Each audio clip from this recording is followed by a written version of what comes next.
بسم اللہ الرحمن الرحیم۔ پروگرام میں آج میرے ساتھ موجود ہیں ایک مسجد کے امام، خطیب، مدرس جناب قاری حسن ابراہیم صاحب۔ بہت شکریہ قاری صاحب آپ کی تشریف آوری کا۔ گھر بار ہر طرح خیریت ہے، عافیت، اللہ تعالیٰ آپ کو سلامت رکھے۔ قاری صاحب، ایک امام مسجد ہونے کی حیثیت سے ظاہر ہے آپ کا نمازیوں کے ساتھ واسطہ رہتا ہے، تعلق رہتا ہے، تو نمازی ہونا یہ بذات خود ایک بہت بڑی سعادت کی بات ہے آج کے اس دور میں۔ لیکن ایک چیز جو معاشرے میں نظر آئی ہے اور لوگوں کو گلہ بھی رہتا ہے کہ ایک بندہ نمازی ہے لیکن اس کا اخلاق جو ہے وہ اچھا نہیں ہے، اس کی زبان جو ہے وہ اچھی نہیں ہے، اس کی گفتگو جو ہے وہ اچھی نہیں ہے، یا اس کا رویہ جو ہے وہ غیر مناسب ہے۔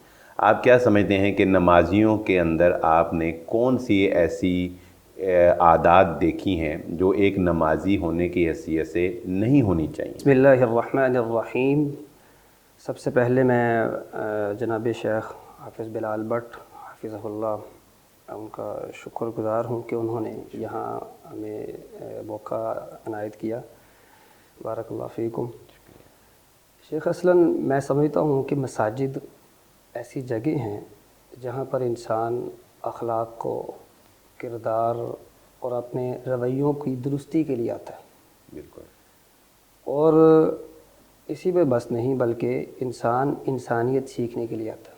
سبحان اللہ۔ وہیں پہ اگر انسان آ کے ایسے رویوں کا اور ایسے اخلاق کا مظہر پیش کرے جو انتہائی غیر مناسب ہوں تو یہ بڑی تکلیف کی بات ہے۔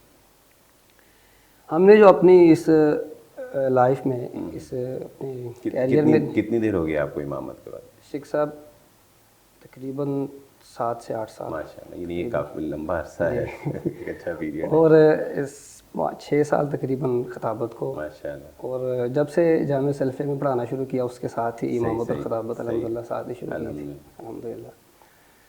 تو اس میں ہم نے دیکھا ہے کچھ باتوں کو۔ سب سے پہلی بات تو یہ ہے نمازیوں کے غیر مناسب رویوں کے حوالے سے جی جی، کہ ایک آدمی مسجد میں اطمینان اور سکون کے لیے آتا ہے، اور ہم سب سمجھتے بھی ہیں کہ نماز ایک عبادت ہے اور مسجد میں اس لیے آیا جاتا ہے تاکہ عبادت کریں، اس کے لیے یکسوئی مکمل توجہ درکار ہوتی ہے۔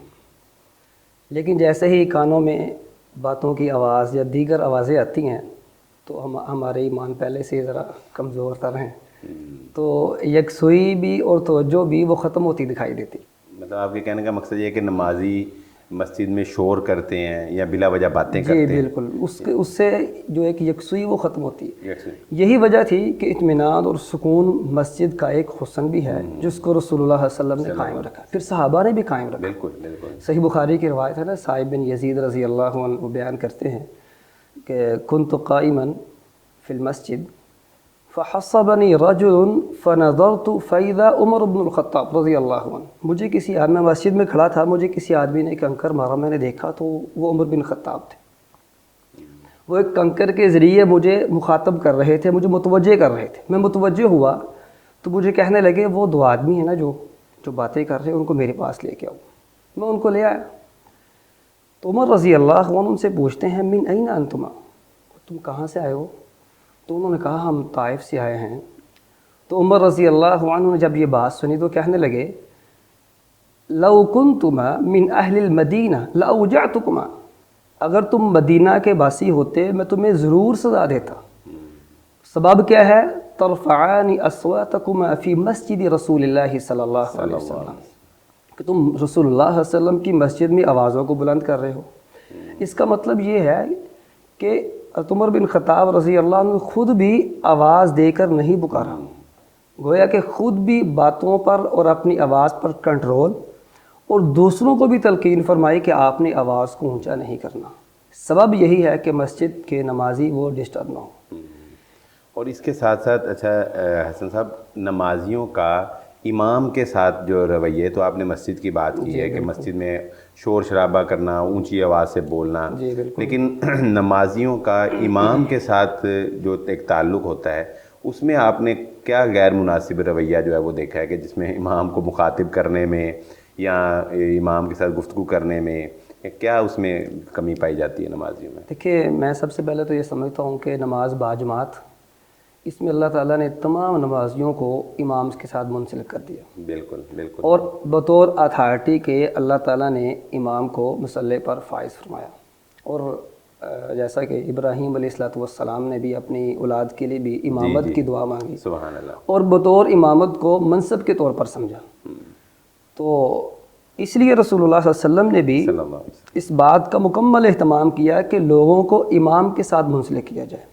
اس والے سب سے پہلی بات تو یہ ہے کہ آج کل ہمارے یہاں نا ڈیجیٹل گھڑیاں چل پڑی ہیں، جی جیسے ہی گھڑی بتاتی ہے کہ نماز کا وقت ہوا چاہتا ہے، بھلے سے امام صاحب سنتیں پڑھ رہے ہوں یا کہیں بھی ہیں، وہ اپنی جگہ پر موجود ہیں اور لوگ کھڑے ہونا شروع ہو جاتے ہیں۔ اور یہ ایک ایسا رویہ ہے، ایسی ایک حرکت ہے جس کو رسول اللہ صلی اللہ علیہ وسلم، صحیح بخاری کی روایت ہے، اذا اقیمت الصلاۃ فلا تقوموا حتى ترونی، جب اقامت کہی جائے تم نے تب تک نہیں کھڑے ہونا جب تک مجھے مصلی کی طرف آتے ہوئے دیکھ نہ لو۔ اس کے باوجود لوگ امام سے منسلک ہونے کی بجائے گھڑی سے، اور امام کو اتھارٹی سمجھنے کی بجائے گھڑی کو اتھارٹی سمجھ کر وہ کھڑے ہونا شروع ہو جاتے ہیں۔ یعنی آپ کا کہنے کا مقصد یہ ہے کہ امام کا انتظار نہیں کرتے، یہ ایک غیر مناسب رویہ ہے۔ امام کا شیخ انتظار کرنا یہ تو میں سمجھتا ہوں ایک بڑی بات ہے، بلکہ میں ذاتی یہ میرا تجربہ ہوا کہ مصلی کے بالکل پیچھے سنتیں پڑھ رہے ہیں، کوئی اتحیات پڑھی یا کوئی دعا، کوئی ایک دو، نہیں احساس ہوا کہ ٹائم کچھ سیکنڈ اوپر چلا گیا ہے، میرے دائیں جانب بھی لوگ کھڑے ہیں اور بائیں جانب بھی لوگ کھڑے ہیں۔ کیوں؟ کیونکہ گھڑی نے ان کو بتا دیا کہ نماز کا ٹائم ہو گیا۔ انہوں نے آپ کو نہیں دیکھ رہا ہے، انہوں نے گھڑی کو دیکھ امام کو نہیں دیکھنا، گھڑی۔ دوسری بات شیخ جی، آپ کی نمازی کو کہتے ہیں آپ کو دیکھا کرتے ہیں، اتنے خوبصورت امام آپ کو دیے ہیں، اللہ تعالیٰ آپ کو سلامت دیکھا رکھے۔ کریں۔ دوسری شیخ صاحب، رسول اللہ صلی اللہ علیہ وسلم نے فرمایا کہ نماز جمعہ کا خطبہ ہو رہا ہو تو تم آپ نے جو ہے وہ کندھے پھیلان جی کے آگے جی، نہیں۔ بالکل بالکل بالکل میں سمجھتا ہوں اس میں جو حدیث رسول کا مزاج وہ یہی ہے کہ نمازیوں کو پریشانی نہ ہو۔ بالکل، یہ ویسے بڑی امپورٹنٹ، جب نمازیوں کو پریشانی نہیں ہونی چاہیے، آپ صلی اللہ علیہ وسلم اس کا کتنا اہتمام کر رہے ہیں۔ بالکل، تو جو نمازیوں کا امام ہے اس کے بھی تو احساسات کا، اس کے بھی جذبات کا میرا خیال رکھنا چاہیے، ہر اعتبار سے، ہر اعتبار سے خیال رکھنا چاہیے، خاص طور پر عزت و احترام اور وقار کے اعتبار سے۔ یعنی آپ سمجھتے ہیں کہ امام کو رسپیکٹ میں یہ بھی شامل ہے کہ اس کا انتظار کیا جائے، جی بالکل، اور جب وہ امامت کے لیے آپ اس کو دیکھیں کہ وہ آ رہا ہے تو پھر اس وقت جو ہے وہ کھڑا ہوا جائے، بلکہ اگر مجھے آپ اجازت دیں تو میں یہ کہوں گا اس کا حق ہے، اس کا حق ہے۔ ٹھیک ہے ٹھیک ہے جی، ہم آپ کا حق تسلیم کرتے ہیں۔ اچھا، یہ ایک آخری بات یہ بتائیے گا کہ امام کے ہم اختیارات کی بات کر رہے ہیں، تو کیا نمازیوں کی جانب سے کبھی ایسا بھی ہوا ہے کہ امام نے نماز تھوڑی سی لمبی پڑھا دی یا چھوٹی پڑھا دی، یا کبھی جو ہے وہ نماز کا اوقات تبدیل کرنے میں کبھی جلدی تبدیل کر دیا یا کبھی اپنی مرضی سے تاخیر کر دی، تو اس اختیارات کو استعمال کرتے ہوئے آپ نمازیوں کا کیا جو ہے وہ رویہ ہوتا ہے؟ پہلی بات جو آپ نے پوچھی وہ نماز کو لمبا کرنا یا چھوٹا کرنا، نماز کو چھوٹا کرنے میں تو ہر کو خوش ہو،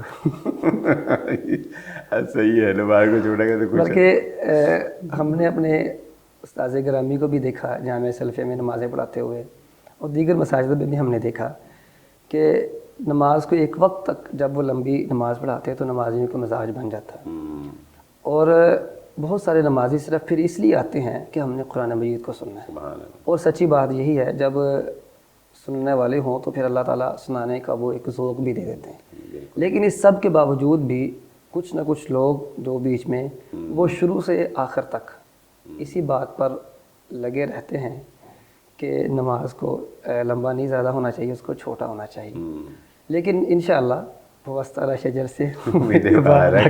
کیا اپنے نمازیوں کو، جو ہمارے نمازی ہیں، ان کو کیا ایک آخری ایک نصیحت کرنا چاہیں گے؟ کیا میں سمجھتا ہوں کہ ایک مسجد میں جو بندہ نماز پڑھنے کے لیے آ گیا نا، اس کو یہ گھر سے تصور لے کے چلنا چاہیے میں اپنے مالک اور خالق کے گھر میں جا رہا ہوں۔ میرا خیال اگر یہ وہ تصور لے کے گھر سے آئے گا نا، پھر اس کی مسجد کے معاملات ہوں، انتظامی امور ہوں، وہ امام صاحب کے مسائل ہوں، وہ خطیب صاحب کے مسائل ہوں، وہ کسی طرف اس کی توجہ نہیں جائے گی، بس اس کی توجہ یہی رہے گی کہ میں نے نماز میں خشوع خضوع کو کیسے برقرار رکھنا ہے، میری کہیں پہلی ظہر سے پہلے جو 4 سنتیں ہیں وہ کہیں رہ تو نہیں گئی، اس کے اس طرف پہ جو اس کی توجہ ہے وہ زیادہ رہے گی، اور وہ اپنے آپ کو مکمل طور پر اللہ کے گھر میں محسوس کرے گا۔ اور سچی بات ہے شیخ محترم کہ آج جو سب سے بڑا المیہ ہمارے لیے وہ یہی ہے کہ مساجد میں جو لوگ مستقل نمازی ہیں وہی سب سے زیادہ مسائل کو پیدا کرنے میں ان کا ہاتھ ہوتا ہے. یہ بڑی دکھ سے کہنا پڑا اور میں بڑی تکلیف سے یہ بات کر رہا ہوں. حالانکہ ایسا ہونا نہیں چاہیے. تو جو جتنا پکا نمازی ہے اس کا اتنا ہی اس کا اتنا ہی اختیار زیادہ ہے اور اتنی زیادہ اس کی مداخلت زیادہ. شیخ صاحب مداخلت ہونا کوئی بیجا مداخلت ہاں بری بات نہیں ہے. ٹھیک ہے کوئی مشورہ دینے کوئی بات ہے, ٹھیک ہے, بیجا مداخلت, بیجا مداخلت, پھر انتظامی امور میں مداخلت. بالکل وہ ایک انتظامیہ کا کام ہے, اس کے لیے مقرر لوگ مقرر ہیں, ہر چیز کا ایک طریقہ کار ہے. بیجا مداخلت کرنا. بلکہ شیخ صاحب ایک دفعہ نا مسجد میں ہم نے کوئی چھوٹا سا پروگرام شروع کرنا چاہا. میں نے استاذی گرامی اللہ تعالیٰ سلامت رکھے میرے استاذ گرامی کو, استاذی مفتی عبدالحنان زاہد حافظہ اللہ, اور اسی طرح استاذی فضیلت الشیخ یاسین ظفر صاحب حافظہ اللہ, دونوں مشائخ شیخین کریمین کے پاس میں وہ مسئلہ لے کے گیا. میں نے ان سے مشورہ لیا کہ استاد جی مجھے کیا کرنا چاہیے.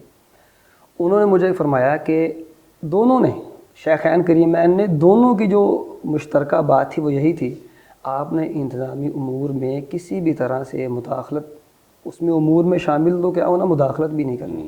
وہ کچھ معاملہ ایسا تھا جس میں وہ انتظامی امور میں کچھ نہ کچھ دخل پھر کرنا پڑنا تھا.